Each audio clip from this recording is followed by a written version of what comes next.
Welcome to agri course commandos. इस class में हम लोग देखेंगे क्रॉप्स के ऑफ सीजन नर्सरी के बारे में। हम सब लोग जानते हैं कि कोई भी ब्रीडिंग मेथड हो उसको पूरा करने में 10 साल, 12 साल, 15 साल लग जाता है। अब इतने बड़े पीरियड के लिए अगर हम लोग कोई वैरायटी ग्रो कर रहे हैं इतना टाइम दे करके, तो ये बहुत ही एक ब्रीडर के लिए मुश्किल हो जाता है कि वो इतना सारा टाइम एक ही प्रोजेक्ट पे दे, और उसमें भी कि अगर वो सक्सेसफुल नहीं हो तो बहुत सारा टाइम जाता है, उसके करियर के लिए बहुत इंपॉर्टेंट होता है। और सबसे ज्यादा इंपॉर्टेंट, अगर किसी वैरायटी का जरूरत आज है, हम लोग 15 साल बाद बनाएंगे, तो फिर तब तक तो एनवायरमेंट चेंज हो गया होगा, तब तक का डिमांड कुछ और हो गया होगा, तो फिर कोई फायदा नहीं।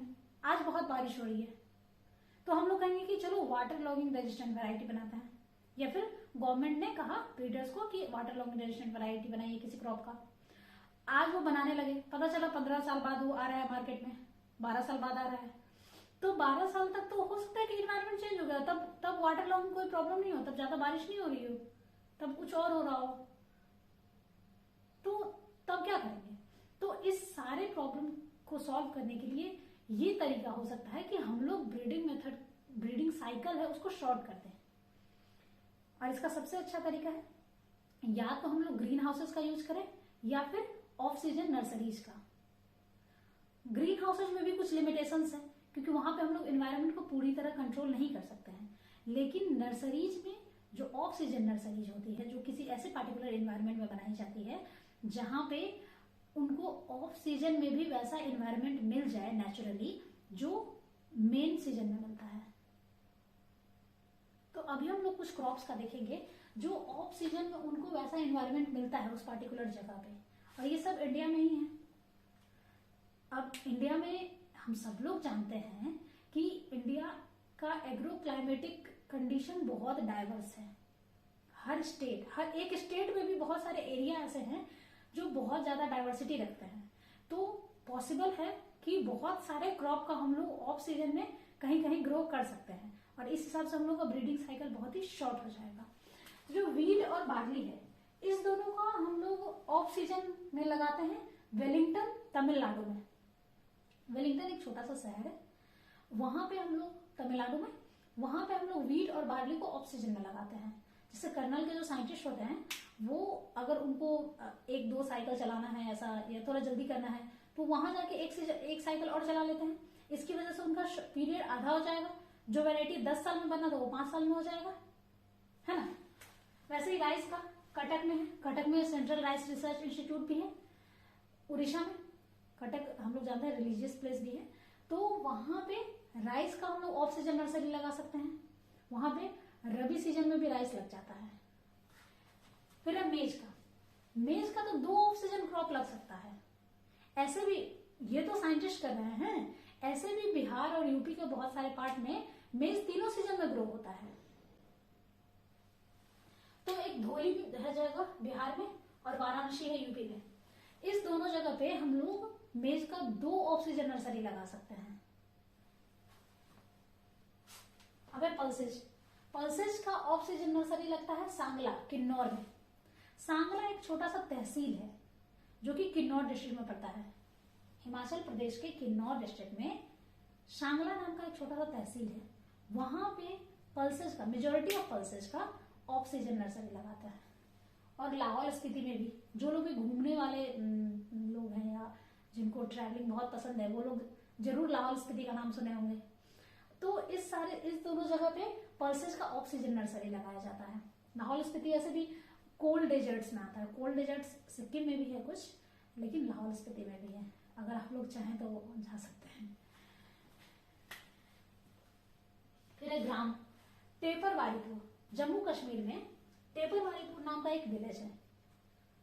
जम्मू कश्मीर में बारामूला डिस्ट्रिक्ट है ना, बारामूला बहुत सारे मूवीज में हमने देखा है, जो टेररिस्ट लोग होते हैं वो बारामूला से होते हैं या फिर कुछ इस तरह से।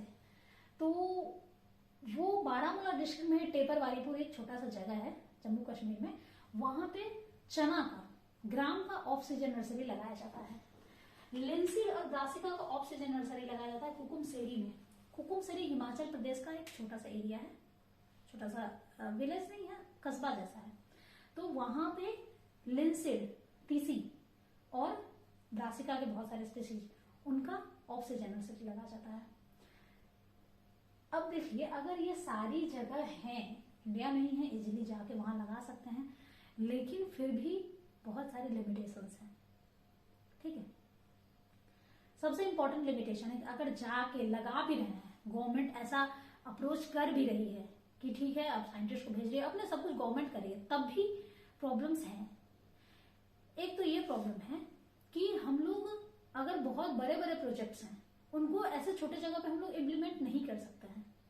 अब जैसे करनाल का कोई प्रोजेक्ट है, उसको हम चाहेंगे कि किसी छोटे से जगह पे, वेलिंगटन का कोई एक छोटा सा विलेज है जहाँ पे हमको थोड़ा सा 1 हेक्टेयर आधा हेक्टेयर जमीन मिल रहा है, वहां पे उसको इम्प्लीमेंट नहीं कर पाएंगे। बहुत बड़े बड़े जो प्रोजेनी होते हैं उनको ग्रो नहीं कर सकते हैं, और उस पूरे टाइम में 6 मंथ तक साइंटिस्ट वहां बैठा नहीं रहेगा, है ना, और भी बहुत सारे वर्क होंगे ना। तो इस तरह से ये कुछ लिमिटेशंस हो जाते हैं। एक और लिमिटेशन है कि अगर हम लोग ऑफ सीजन में इन सारे क्रॉप्स को उस जगह पे ले जाके लगा रहे हैं, तो वहां पे एनवायरनमेंट थोड़ा तो चेंज होगा, हो जाएगा, फ्लावरिंग आएगा, फ्रूटिंग आएगा, सब कुछ है, लेकिन एनवायरनमेंट थोड़ा तो चेंज होगा, और एनवायरनमेंट चेंज हुआ तो हमारा सिलेक्शन अफेक्टेड होगा। तो वैसे सब जगह पे हम लोग सिलेक्शन बहुत इफेक्टिवली नहीं कर पाएंगे। जो बहुत इजीली हेरिटेबल कैरेक्टर्स हैं उनका तो सिलेक्शन कर पाएंगे, लेकिन जो थोड़े भी कॉम्प्लेक्स हुए, तो वैसे कैरेक्टर्स का सिलेक्शन में बहुत मुश्किल हो जाएगा, कॉम्प्लेक्स हो जाएगा, हम लोग नहीं कर पाएंगे, या फिर अफेक्टेड होगा। जरूरी नहीं है वहां एनवायरनमेंट खराब होगा, हो सकता है कि यहाँ के कंपैरिजन में अच्छा हो जाए, बुरा भी हो सकता है, लेकिन दोनों ही कंडीशन में सिलेक्शन अफेक्टेड होगा, है ना। तो इसकी वजह से ये कुछ लिमिटेशन है, इसलिए बहुत ज्यादा यूज नहीं किया जा सकता है, या बहुत सारे ब्रीडिंग मेथड्स में नहीं यूज करते हैं, बहुत सारे प्रोजेक्ट्स में नहीं यूज करते हैं, लेकिन फिर भी ये ऑप्शंस हैं ताकि ब्रीडिंग साइकिल को कम कर सके। वैसे ब्रीडिंग साइकिल को शॉर्ट करने के लिए एक और तरीका है जो आजकल बहुत फेमस है, ली हिकी का नाम सुना है आपने? उन्होंने स्पीडी ब्रीडिंग का एक कॉन्सेप्ट दिया है। उन्होंने अपना लैब बनाया है जिसमें सब कुछ फुल्ली कंट्रोल है, और उस तरीका से वो 1 साल में 6 साइकिल चलाते हैं। अगर 12 साल का भी हुआ तो 2 साल में उनका वैरायटी रिलीज हो जाता है।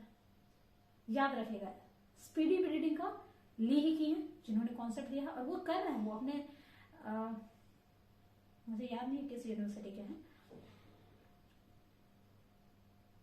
लेकिन वो कर रहे हैं, और स्पीडी ब्रीडिंग के हेल्प से वो 1 साल में 6 साइकिल चलाते हैं।